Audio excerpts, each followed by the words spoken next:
Hey guys, and welcome back to my channel.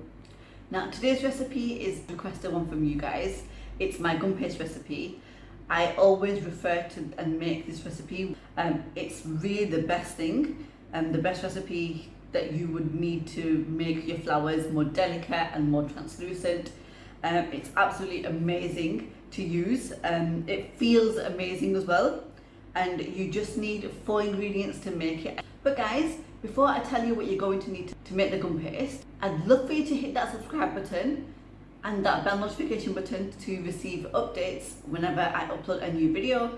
New videos are uploaded every 2 weeks on a Thursday at 6 o'clock in the evening GMT time. So stay tuned, be sure to watch, be sure to click that bell icon so you can get notified whenever new videos go live. And also don't forget to like and comment as well.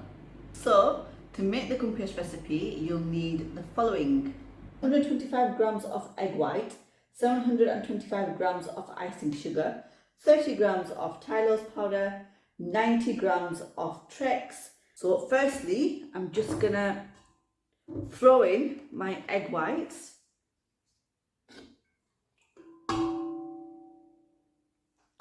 And just beat the egg whites on a low speed to give it a quick mix, and then I'm going to turn it up another speed. So at the moment it's on 2. I started off with 2 and I'm going to put it on 3 now. I've got a shield with my mixer. If you've got a shield, great, because making this makes a mess. I'm just going to gradually start adding my icing sugar, but I'm also going to bring the speed down to 1.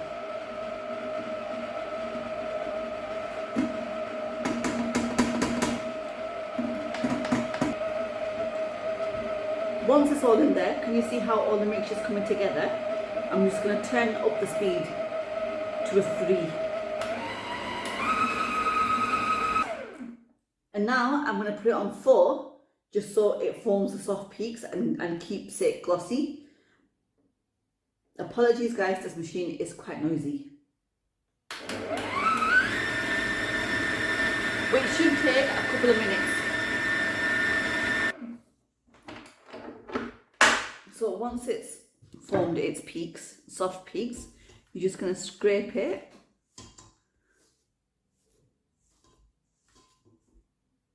all the way around, just to make sure that any of the icing that's on the side just gets in the middle and it can get mixed properly.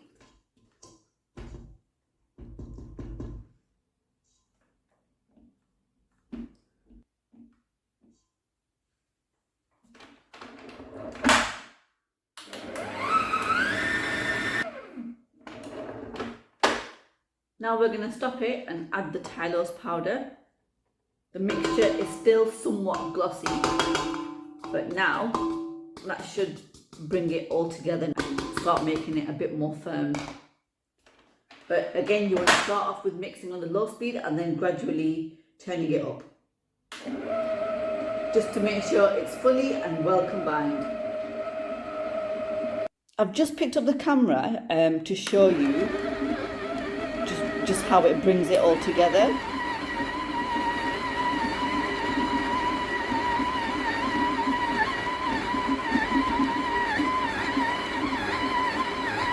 And then I'm just going to turn the speed up.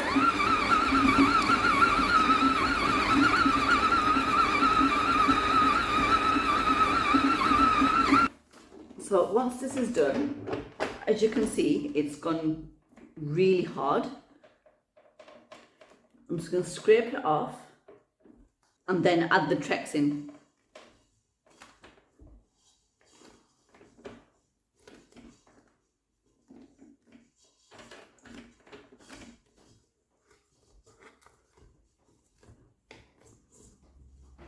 It's come together really nicely and it's easy to take off the attachment as well.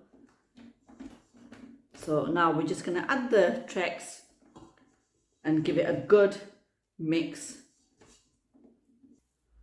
All that in there. And then one last mix.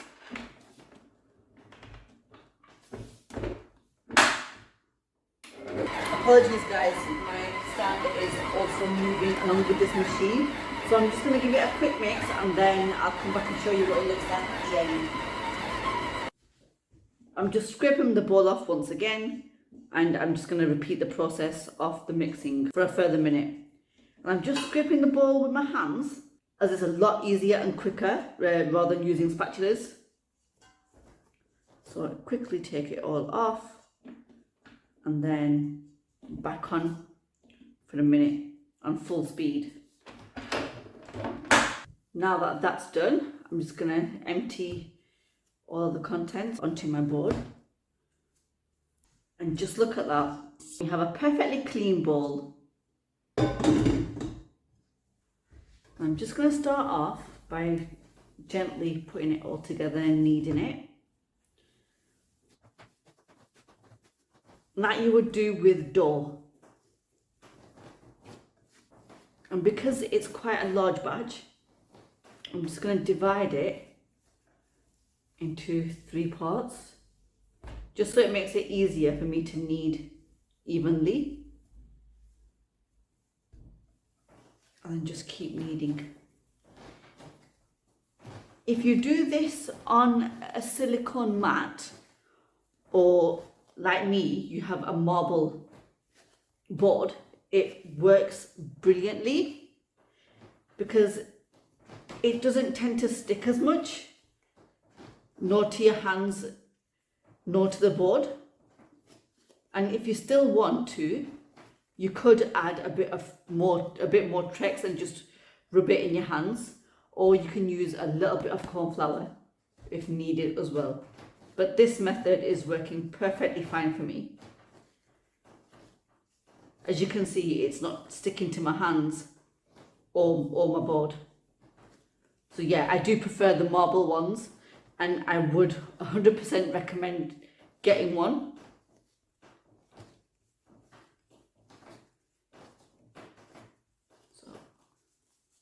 Just look at that.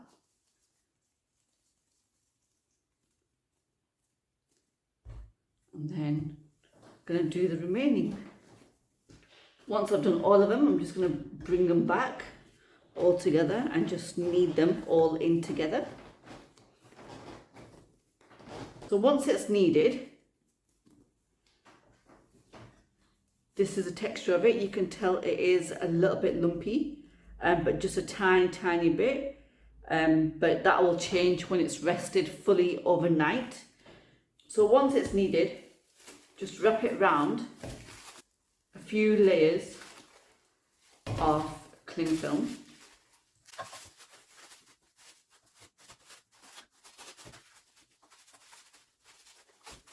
Then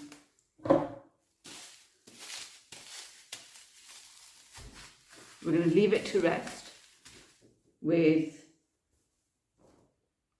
a damp cloth just placed over it. And then I'll show you what it looks like when it's rested overnight. So once it's rested overnight, we're going to remove the damp cloth and just take it out. And I'm going to show you exactly what it looks like.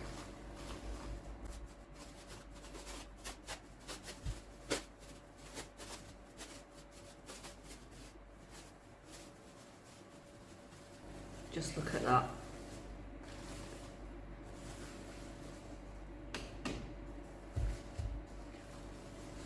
So I'm just going to take a small amount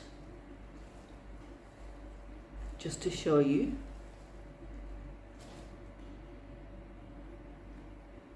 The final result. Just going to knead it a little bit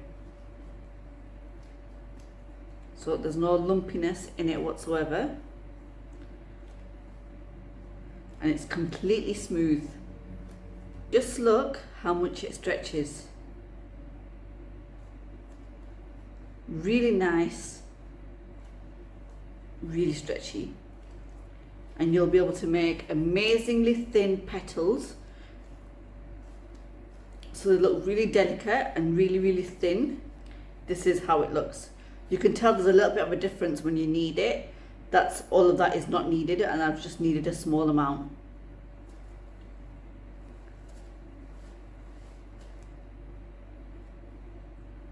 So when you first take a chunk off, it's not as stretchy.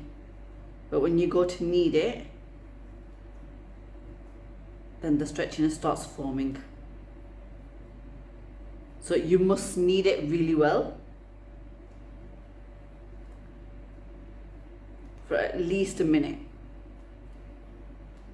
Can you see?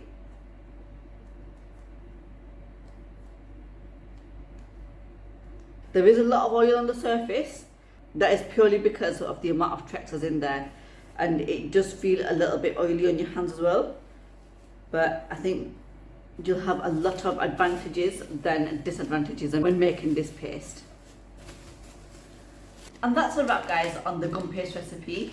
I hope you've enjoyed it, and you will make this recipe and tell me how it is in the comments.